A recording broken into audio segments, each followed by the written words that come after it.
الحمدللہ رب العالمین والصلاة والسلام علی سید المرسلین اما بعد فاعوذ باللہ من الشیطان الرجیم بسم اللہ الرحمن الرحیم الصلاة والسلام علیک یا رسول اللہ وعلی آلک واصحابک یا حبیب اللہ الصلاة والسلام علیک یا نبی اللہ وعلی آلک واصحابک یا نور اللہ۔ تفسیر قرآن بسلسلہ تراویح رمضان میں حاضر ہیں۔ 22ویں دن کی تراویح میں قرآن پاک کی جن آیات کی تلاوت کی جاتی ہے ان کا مختصر خلاصہ عرض کیا جائے گا۔ اللہ عز و جل ارشاد فرماتا ہے، بسم اللہ الرحمن الرحیم، حامیم تنزیل الکتاب من اللہ العزیز الحکیم۔ کتاب کا نازل فرمانا اللہ کی طرف سے ہے جو عزت والا حکمت والا ہے۔ پہلے رکوع میں اللہ تبارک و تعالی نے قرآن پاک کا بیان فرمانے کے بعد شرک کا رد فرمایا اور مشرکوں کو مخاطب کر کے ارشاد فرمایا کہ اے محبوب صلی اللہ علیہ وسلم، ان لوگوں سے فرمائیں کہ بھلا بتاؤ تو کہ اللہ کے سوا جن کی تم عبادت کرتے ہو مجھے دکھاؤ کہ انہوں نے زمین کا کون سا ذرہ بنایا ہے یا آسمانوں کے پیدا کرنے میں ان کا کوئی حصہ ہے۔ مراد یہ کہ نہ تو زمین کے پیدا کرنے میں مشرکین کے بتوں کا کوئی حصہ ہے اور نہ آسمانوں کی پیدائش کے اندر مشرکین کے بتوں کا کوئی حصہ ہے۔ اور پھر بتوں کی بے بسی کو بیان کیا، وَمَنْ أَضَلُّ مِمَّنْ يَدْعُو مِن دُونِ اللَّهِ مَن لَّا يَسْتَجِيبُ لَهُ إِلَى يَوْمِ الْقِيَامَةِ وَهُمْ عَن دُعَائِهِمْ غَافِلُونَ۔ اور اس سے بڑھ کر گمراہ کون جو اللہ کے سوا ان بتوں کی عبادت کرے جو قیامت تک اس کی نہ سنیں گے اور وہ ان کی پوجا پاٹ سے بے خبر ہیں۔ فرمایا کہ بتوں کی حالت تو یہ ہے کہ یہ مشرک جو ان کو پکارتے ہیں تو وہ تو ان کی پکار اور ان کی عبادت سے غافل ہیں اور قیامت تک ان کو کوئی جواب بھی نہیں دے سکتے، تو ایسے جواب نہ دینے کے قابل بتوں کو پکارنے کا کیا فائدہ۔ اس کے بعد دوسرے رکوع میں اللہ تعالیٰ نے دین پر استقامت اور والدین کی خدمت کے بارے میں ارشاد فرمایا ان الذین قالوا ربنا اللہ ثم استقاموا فلا خوف علیہم ولا هم يحزنون۔ بے شک جنہوں نے کہا ہمارا رب اللہ ہے پھر اس پر ثابت قدم رہے تو ان پر نہ خوف ہے اور نہ وہ غمگین ہوں گے۔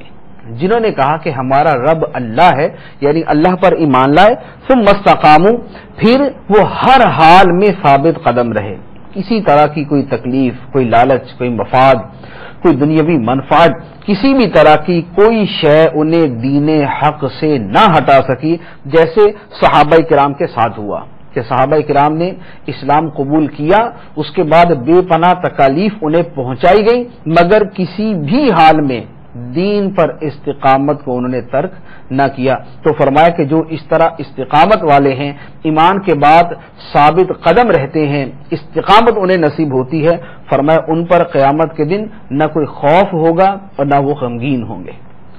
اور پھر فرمایا اولئک اصحاب الجنہ، یہ جنتی ہیں، خالدین فیہا، ہمیشہ جنت میں رہیں گے، جزاء بما کانوا یعملون، انہیں ان کے اعمال کا بدلہ دیا جائے گا۔ استقامت والوں کو، دین پر ثابت قدم رہنے والوں کو جنت کا صلہ دیا جائے گا۔ اس کے بعد فرمایا والدین کے بارے میں وَوَصَّيْنَا الْإِنسَانَ بِوَالِدَيْهِ إِحْسَانًا حَمَلَتْهُ أُمُّهُ كُرْهًا وَوَضَعَتْهُ كُرْهًا وَحَمْلُهُ وَفِصَالُهُ 30 شهرا حَتَّى إِذَا بَلَغَ أَشُدَّهُ وَبَلَغَ 40 سَنَةً قَالَ رَبِّ أَوْزِعْنِي أَنْ أَشْكُرَ نِعْمَتَكَ الَّتِي أَنْعَمْتَ عَلَيَّ وَعَلَى وَالِدَيَّ وَأَنْ أَعْمَلَ صَالِحًا تَرْضَاهُ وَأَصْلِحْ لِي فِي ذُرِّيَّتِي إِنِّي تُبْتُ إِلَيْكَ وَإِنِّي مِنَ الْمُسْلِمِينَ۔ اور ہم نے آدمی کو حکم دیا کہ اپنے ماں باپ سے بھلائی کرو۔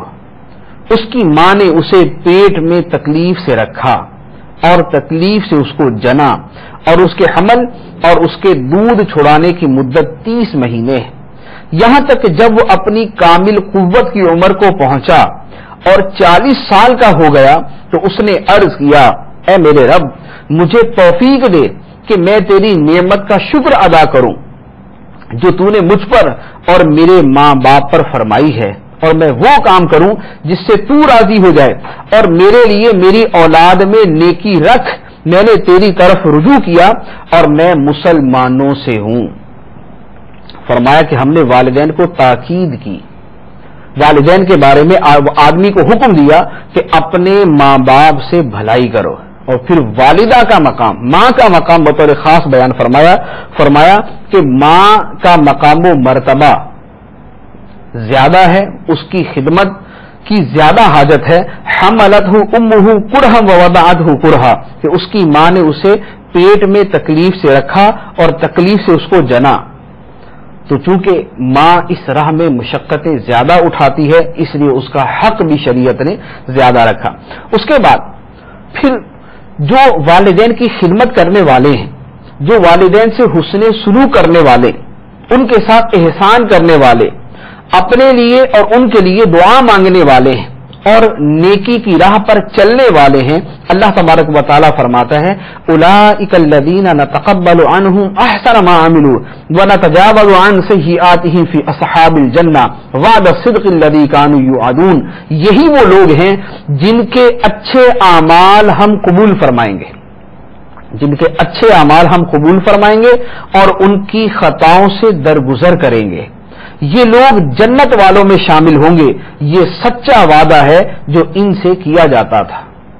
تو ماں باپ کی خدمت کرنے والوں، ان کے لیے دعا کرنے والوں اور نیکی کی راہ پر چلنے والوں کے بارے میں اللہ تعالیٰ فرماتا ہے کہ یہ وہ لوگ ہیں کہ جن کے اچھے اعمال اللہ قبول فرمائے گا، جن کی خطاؤں کو معاف فرمائے گا، جنہیں جنتی لوگوں میں شامل فرمائے گا، اور فرمایا کہ یہ اللہ کا سچا وعدہ ہے جو ان سے کیا جاتا ہے۔ تو یہ اللہ تعالیٰ کا سچا وعدہ ہے ماں باپ کی خدمت کرنے والوں کے ساتھ۔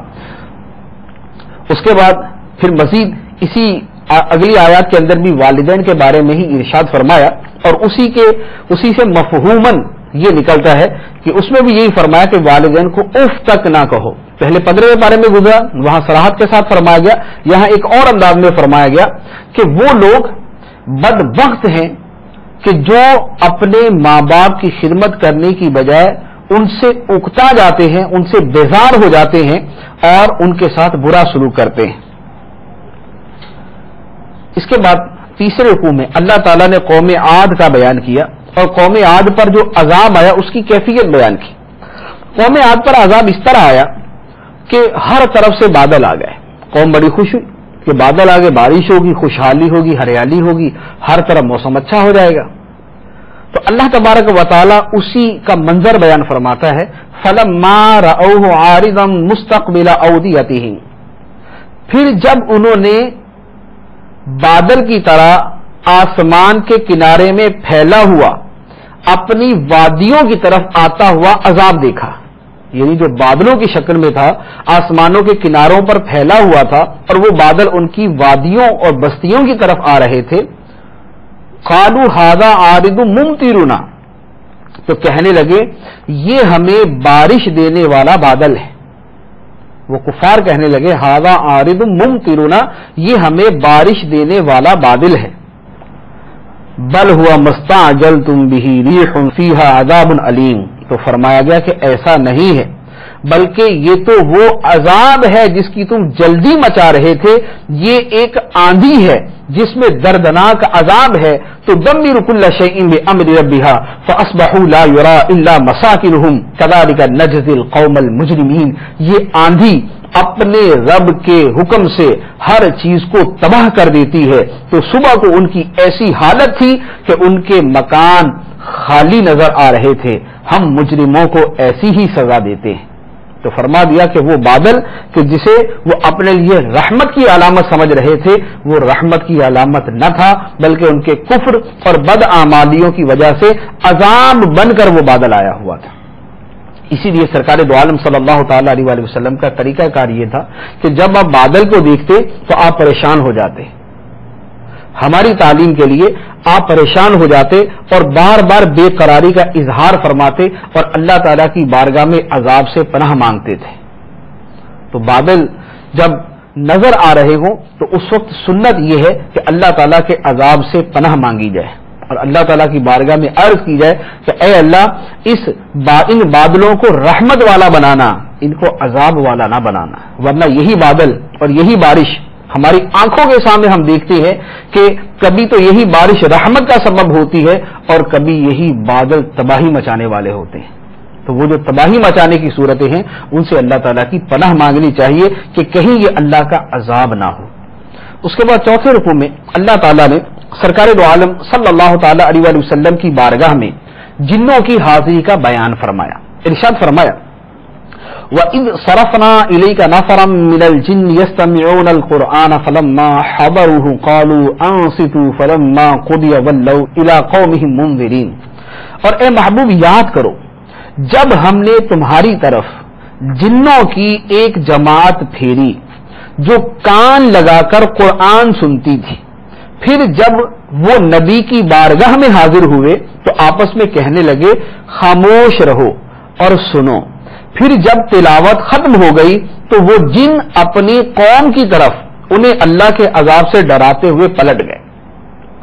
سرکار دو عالم صلی اللہ علیہ وسلم تلاوت فرما رہے ہیں، جنوں کا وہاں سے گزر ہوا، انہوں نے قرآن سنا، آپس میں ایک دوسرے کو کہنے لگے کہ خاموش ہو کر قرآن سنو۔ جب تلاوت مکمل ہو گئی تو اب وہ قرآن سن کے اپنی قوم کے پاس گئے اور قوم کے پاس جا کے کہنے لگے اے ہماری قوم انا سمعنا کتابا انزل من بعد موسیٰ مصدقا لما بین یدیہ یہدی الی الحق والی طریق مستقیم۔ کہنے لگے اے ہماری قوم ہم نے ایک کتاب سنی ہے جو موسیٰ علیہ السلام کے بعد نازل کی گئی، وہ پہلی کتابوں کی تصدیق فرماتی ہے، حق اور سیدھے راستے کی طرف رہنمائی کرتی۔ اب یہ جن جو قرآن سن کر اپنی قوم میں گئے انہیں جا کے نیکی کی دعوت پیش کرتے ہیں، کہنے لگے یا قومنا اجیبوا داعی اللہ وآمنوا بہ یغفر لکم من ذنوبکم ویجرکم من عذاب علیم۔ اے ہماری قوم اللہ کے منادی کی بات مانو، اللہ کی طرف دعوت دینے والے کی بات مانو اور اس پر ایمان لاؤ، وہ تمہارے گناہ بخش دے گا اور تمہیں دردناک عذاب سے بچا لے گا۔ تو اس پورے واقعے سے بہت ساری چیزیں پتہ چلی، ایک تو یہ کہ جنات کا وجود ہے، دوسرا جنات کی قومیں اور قبیلے ہیں، تیسرا جنات سرکار دو عالم علیہ الصلوۃ والسلام کی بارگاہ میں حاضر ہوئے اور سرکار سے قرآن سنا، تو جنوں میں بھی صحابی ہیں، جنات کے اندر بھی صحابی ہیں۔ پھر وہ جنات اپنی قوم کی طرف گئے تو پتہ چلا کہ قرآن سنتے ہوئے اولاً خاموش رہنا چاہیے اور قرآن سن کر دوسروں کو سکھانا چاہیے اور دوسروں کو نیکی کی دعوت دینی چاہیے۔ تو یہاں پر جنہوں نے اپنی قوم کو نیکی کی دعوت دی کہ اے ہماری قوم اجیبوا داعی اللہ، اللہ کے منادی کی بات مانو، وآمنوا بہ اور اس پر ایمان لاؤ، یغفر لکم من ذنوبکم، اللہ تمہارے گناہ معاف فرما دے گا، ویجرکم من عذاب علیم، اور تمہیں دردناک عذاب سے بچا لے گا۔ اس کے بعد پانچویں رکوع میں اللہ تعالیٰ نے فرمایا متعدد باتیں ہیں، جنتیوں کا تذکرہ ہے، جہنمیوں کا تذکرہ ہے، مسلمانوں کا ہے، کافروں کا ہے۔ ایک بات جو بطور خاص اس آیت میں جو ہے وہ عرض کرنی ہے، فرمایا یا ایھا الذین آمنوا ان تنصروا اللہ ینصرکم ویثبت اقدامکم، اے ایمان والو اگر تم اللہ کے دین کی مدد کرو گے تو اللہ تمہاری مدد کرے گا اور تمہیں ثابت قدمی عطا فرمائے گا۔ اگر تم اللہ کے دین کی مدد کرو گے تو اللہ تمہاری مدد کرے گا اور تمہیں ثابت قدمی عطا فرمائے گا۔ تو جس کو اپنی مدد عزیز ہے، جو یہ چاہتا ہے کہ اللہ اس کی مدد کرے، اسے چاہیے کہ خدا کے دین کی مدد کرے، خدا کے دین کی مدد میں لگ جائے۔ اللہ تبارک و تعالیٰ کے مقدس دین، دین اسلام کی تبلیغ، اشاعت، ترویج، نیکی کی دعوت، نیکی کا حکم، برائی سے منع کرنا، دین کا پھیلانا، دین بتانا، دین سمجھانا، لوگوں تک دین پہنچانا، یہ کام شروع کر دے، اللہ تبارک و تعالیٰ اس کی اپنے وعدے کے مطابق مدد فرمائے گا۔ پھر جتنی دین کی مدد کی صورتیں ہیں اول تا آخر سارے اس میں شامل ہوں گے۔ اس کے بعد چھٹے رکوع میں اللہ تبارک و تعالی نے جنت کا بیان فرمایا، ارشاد فرمایا اس جنت کا حال جس کا پرہیزگاروں سے وعدہ کیا گیا ہے، اس جنت کا حال کیا ہے، اس کی مثال کیا ہے۔ اب جنت میں نہریں کیسی ہیں اللہ تبارک و تعالی نے وہ بیان فرمایا فیہا انہار من ماء غیر آسن وانہار من لبن لم یتغیر طعمہ وَأَنْهَارٌ مِّنْ خَمْرٍ لَذَّةٍ لِّلشَّارِبِينَ وَأَنْهَارٌ مِّنْ عَسَلٍ مُّصَفًّى وَلَهُمْ فِيهَا مِنْ كُلِّ الثَّمَرَاتِ وَمَغْفِرَةٌ مِّن رَّبِّهِمْ كَمَنْ هُوَ خَالِدٌ فِي النَّارِ وَسُقُوا مَاءً حَمِيمًا فَقَطَّعَ أَمْعَاءَهُمْ. اس جنت کا حال جس کا پرہیزگاروں سے وعدہ کیا گیا ہے یہ ہے کہ اس میں خراب نہ ہونے والے پانی کی نہریں ہیں، جو پانی کبھی بوسیدہ نہ ہو، خراب نہ ہونے والے پانی کی نہریں ہیں، اور ایسے دودھ کی نہریں ہیں جس کا مزہ نہ بدلے، اور ایسی شراب کی نہریں ہیں جو پینے والوں کے لیے لذت بخش ہیں، اور صاف شفاف شہد کی نہریں ہیں، اور ان کے لیے جنت میں ہر قسم کے پھل اور ان کے رب کی طرف سے مغفرت ہے. یہ جنت کا حال کہ جنت میں پانی کی نہریں اور پانی کبھی بوسیدہ نہ ہو، جنت کے اندر دودھ کی نہریں اور دودھ کبھی پھٹے نہیں، کبھی اس کا مزہ جو ہے متغیر نہ ہو، اس میں شراب کی نہریں جس میں نشہ نہ ہو، محض لذت ہو، اس میں شہد کی نہریں جو صاف ستھرا ہو، جس میں کسی قسم کا میل اور بو اور کسی قسم کی ناپسندیدہ بات نہ ہو، اور اس کے علاوہ ہر طرح کے پھل اللہ عز و جل نے جنت میں رکھے، اور جنت میں اللہ تعالی کی طرف سے مغفرت ہے، رحمت ہے. تو فرمایا کہ یہ جنت ہے جس کا متقین سے وعدہ کیا جاتا ہے، خوف خدا رکھنے والوں سے وعدہ کیا جاتا ہے. اب فرمایا کہ کیا یہ جنتی اس جہنمی کے برابر ہو سکتا ہے جس جہنمی کی یہ کیفیت ہے، من ہوا خالد فی النار، جو ہمیشہ آگ میں رہنے والا ہے، وَسُقُوا مَاءً حَمِيمًا فَقَطَّعَ أَمْعَاءَهُمْ، جنہیں کھولتا ہوا پانی پلایا جائے گا تو وہ ان کی آنتوں کے ٹکڑے ٹکڑے کر دے گا. فرمایا کیا وہ جنتی جس کو پانی، دودھ، شہد، شراب کی نہریں بہہ رہی ہوں گی اور وہ ان سے لطف اندوز ہو رہا ہوگا، کیا وہ اس جہنمی کے برابر ہے کہ جس کو کھولتا ہوا پانی پلایا جائے گا جس کی وجہ سے اس کی آنتوں کے ٹکڑے ٹکڑے ہو جائیں گے لیکن وہ مرے گا نہیں، اسی عذاب کے اندر مسلسل رہے گا؟ تو یقیناً وہ جنتی جو نعمتوں میں، رحمتوں میں اور اللہ تعالیٰ کی مغفرتوں میں ہے، وہ اس جہنمی کے برابر نہیں ہو سکتا جو عذاب میں ہے، جو تکلیف میں ہے، جو کھولتے ہوئے پانی کو پی رہا ہے. اللہ تعالیٰ ہمیں جنتیوں کے گروہ میں داخل فرمائے. اس کے بعد 7ویں رکوع میں اللہ تعالیٰ نے منافقین کا بیان کیا. فرمایا کہ مسلمان کہتے ہیں جہاد کے متعلق کوئی صورت کیوں نہیں اتاری گئی؟ پھر جب کوئی واضح صورت اتاری جاتی ہے اور اس میں جہاد کا حکم دیا جاتا ہے تو تم ان لوگوں کو دیکھو گے جن کے دلوں میں منافقت کی بیماری ہے کہ تمہاری طرف ایسے دیکھتے ہیں جیسے وہ دیکھتا ہے جس پر موت چھائی ہوئی ہو. موت چھائی ہوئی ہو تو جیسے موت کی حالت میں آدمی دیکھتا ہے کہ میں کہاں پھنس گیا، اسی طرح جب اللہ تعالیٰ کی طرف سے راہ خدا میں جہاد کا حکم نازل ہوتا ہے تو ان لوگوں کی حالت ہوتی ہے. تو فرمایا کہ ان کے لیے فرما برداری کرنا اور اچھی بات کہنا بہتر تھا. ان کے لیے فرما برداری کرنا اور اچھی بات کہنا بہتر تھا. جو کامل الایمان ہیں ان میں تو شاید و باید کسی کی ایسی حالت ہو، منافقوں کی یہ حالت زیادہ تھی. اس کے بعد اللہ تبارک و تعالی نے 8ویں رکوع میں منافقین کا مزید بیان کیا کہ منافقین کے بہت سارے عیوب ہیں جن میں سے متعدد کو بیان کیا. پہلے جو گزرا ہے یہ ہے بزدلی، موت سے ڈرنا، دنیا سے محبت کرنا، یہ منافقت کی علامت ہے. اگلے رکوع میں ارشاد فرمایا ام حسب الذین فی قلوبہم مرض ان لن یخرج اللہ اضغانہم، کیا جن لوگوں کے دلوں میں بیماری ہے منافقت کی وہ اس گھمنڈ میں ہیں کہ اللہ ان کے چھپے ہوئے بغض و کینے کو ظاہر نہ فرمائے گا.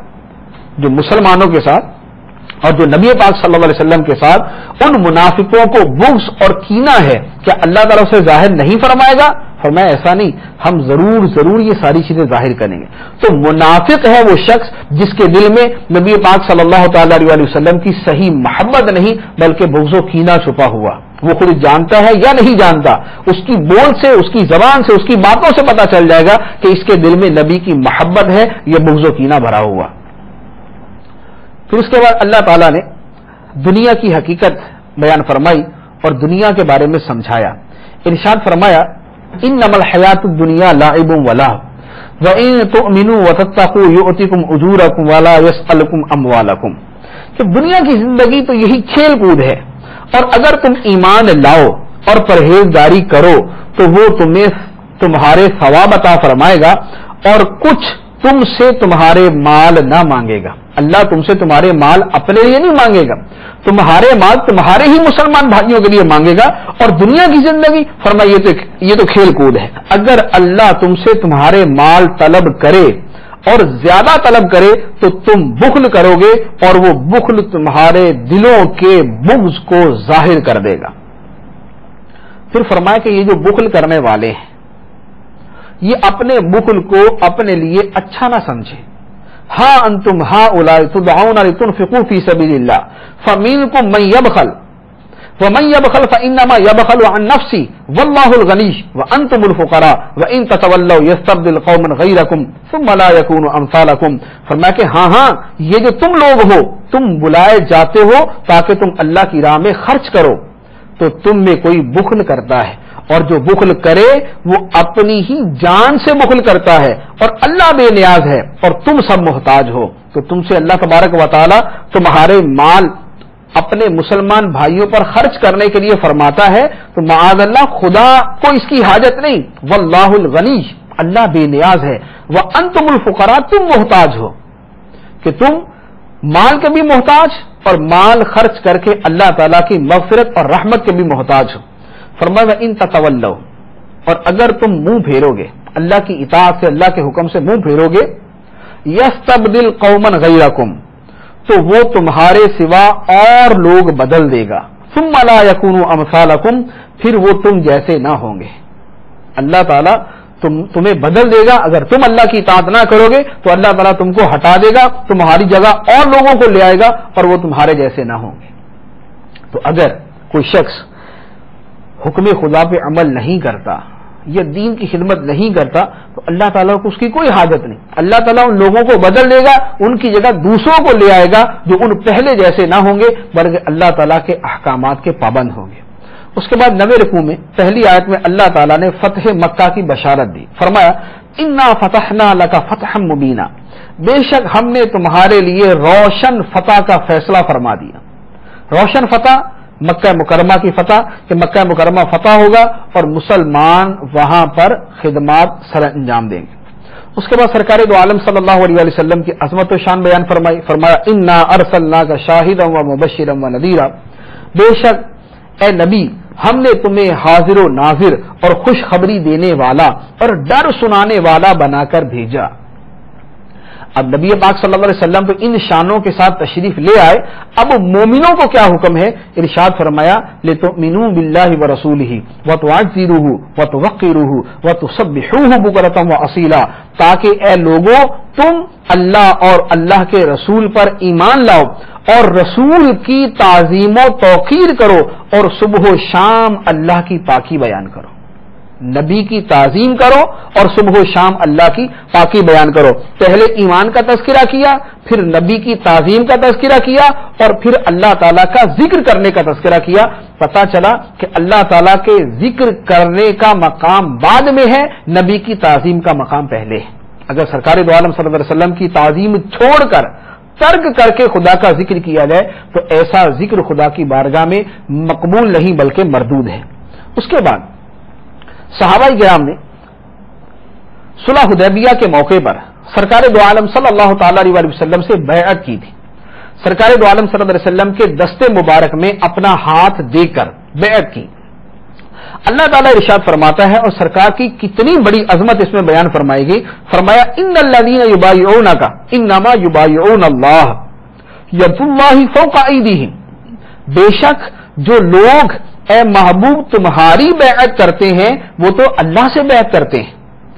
ان کے ہاتھوں پر اللہ کا ہاتھ ہے، ان کے ہاتھوں پر اللہ کا ہاتھ ہے کہ جو نبی کریم صلی اللہ تعالی علیہ وسلم کے دستے مبارک پر بیعت کرنے والے ہیں جو ایسے ہیں کہ وہ خدا سے بیعت کرنے والے ہیں. وہ خدا سے بیعت کر رہے ہیں. جو نبی کی بارگاہ میں حاضر ہیں وہ گویا خدا کی بارگاہ میں حاضر ہیں, اور جو نبی سے عہد و پیمان کر رہے ہیں گویا وہ خدا سے عہد و پیمان کر رہے ہیں. نبی سے وعدہ کرنے والے خدا سے وعدہ کرنے والے ہیں. اس میں نبی پاک صلی اللہ علیہ وسلم کی عظمت و شان کا انتہائی درجے کا بیان بھی ہے, اور صحابہ کرام کی عظمت و شان بھی ہے کہ جنہیں اللہ تعالیٰ فرماتا ہے کہ یہ خدا سے بیعت کرنے والے ہیں. اس کے بعد 10ویں رکوع میں اللہ تبارک و تعالیٰ نے منافقین کا بیان کیا کہ منافق اپنے مال اور اپنے گھر والوں میں مشغول ہو کر راہ خدا میں نکلنے سے رک جاتے ہیں.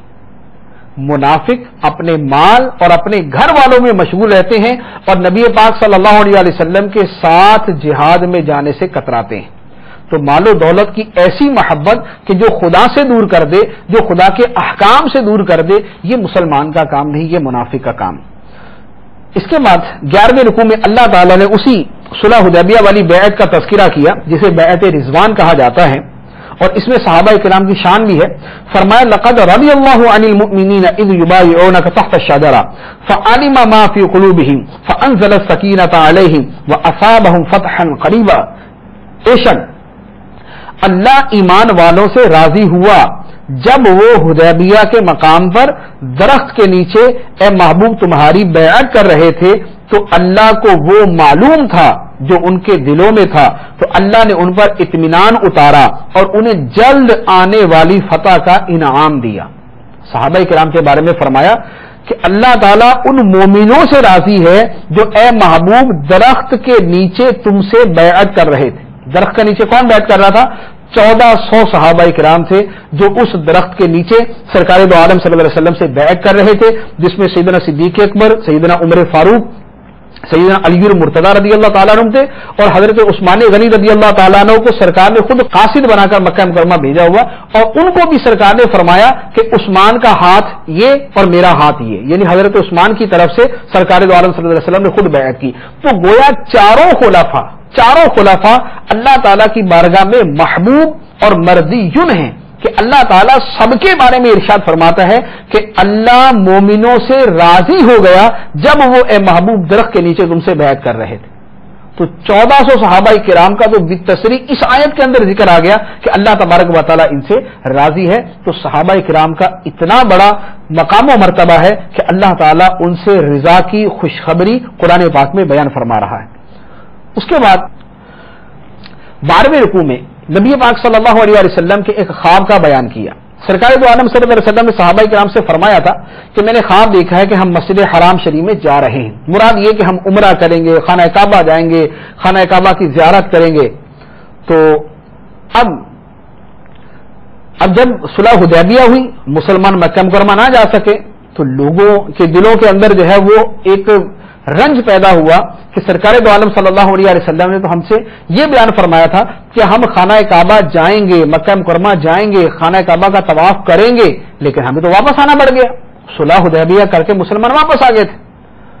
تو جب صحابہ کرام نے سرکار دو عالم صلی اللہ علیہ وسلم کی بارگاہ میں عرض کیا تو سرکار نے فرمایا کہ میں نے یہ کب کہا تھا کہ اسی سال جائیں گے.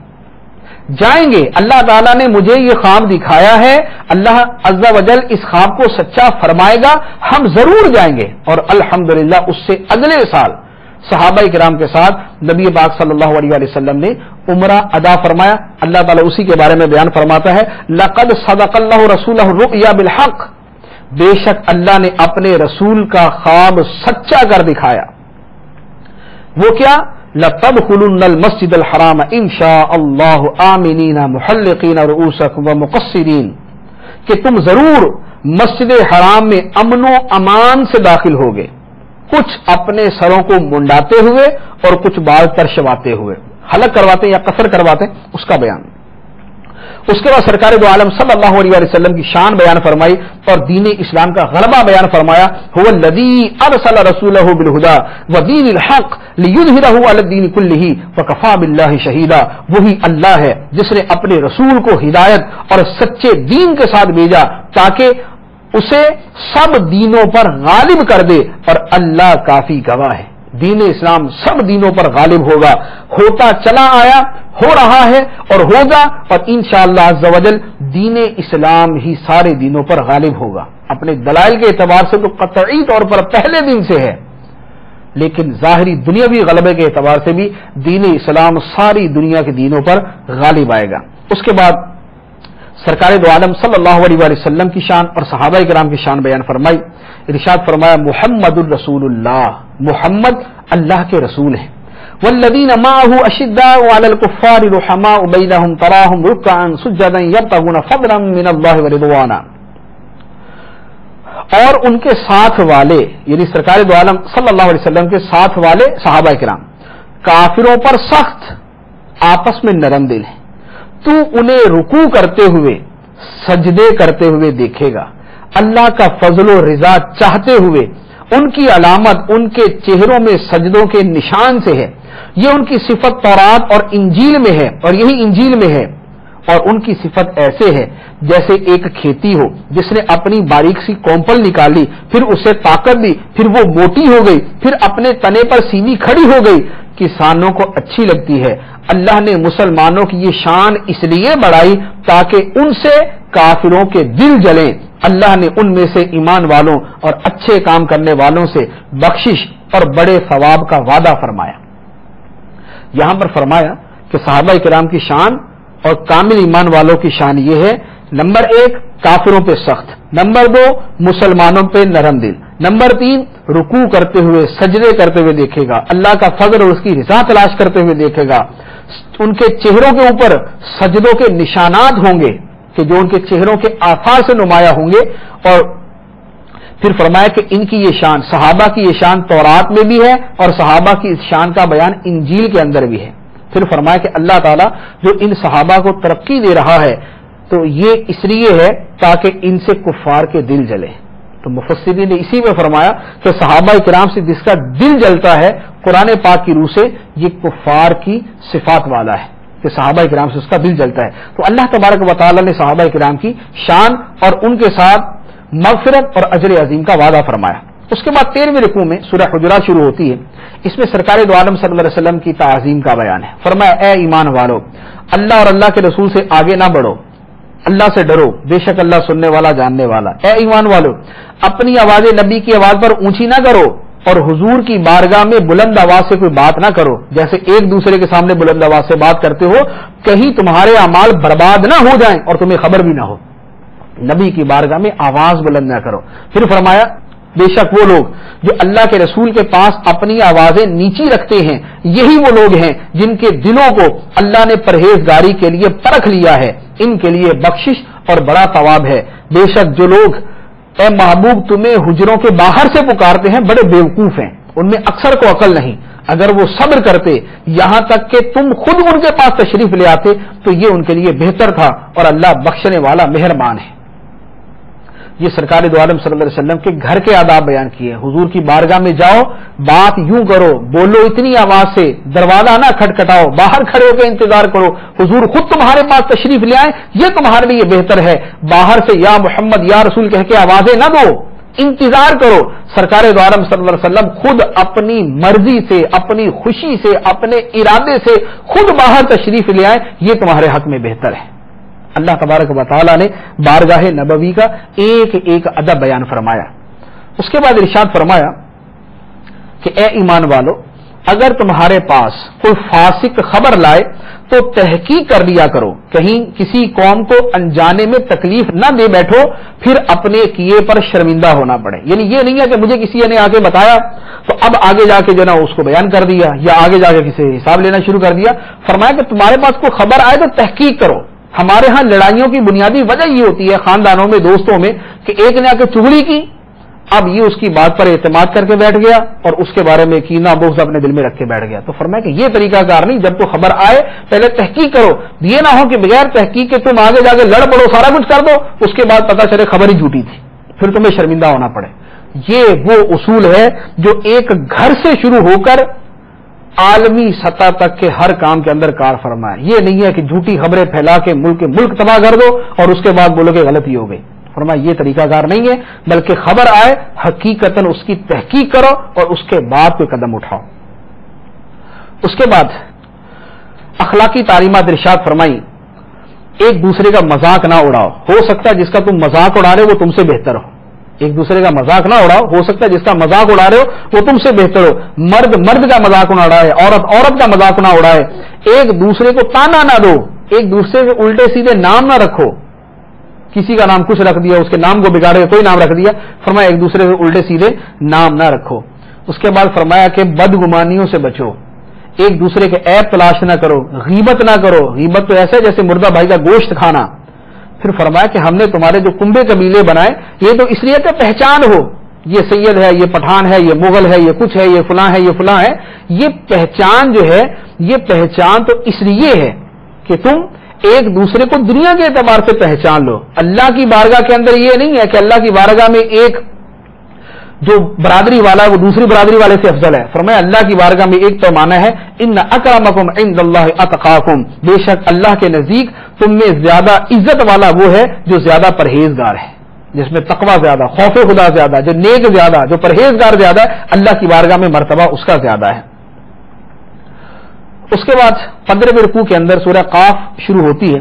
سورہ قاف کے اندر اللہ تعالیٰ نے اپنی قدرت کا بیان فرمایا. اس کے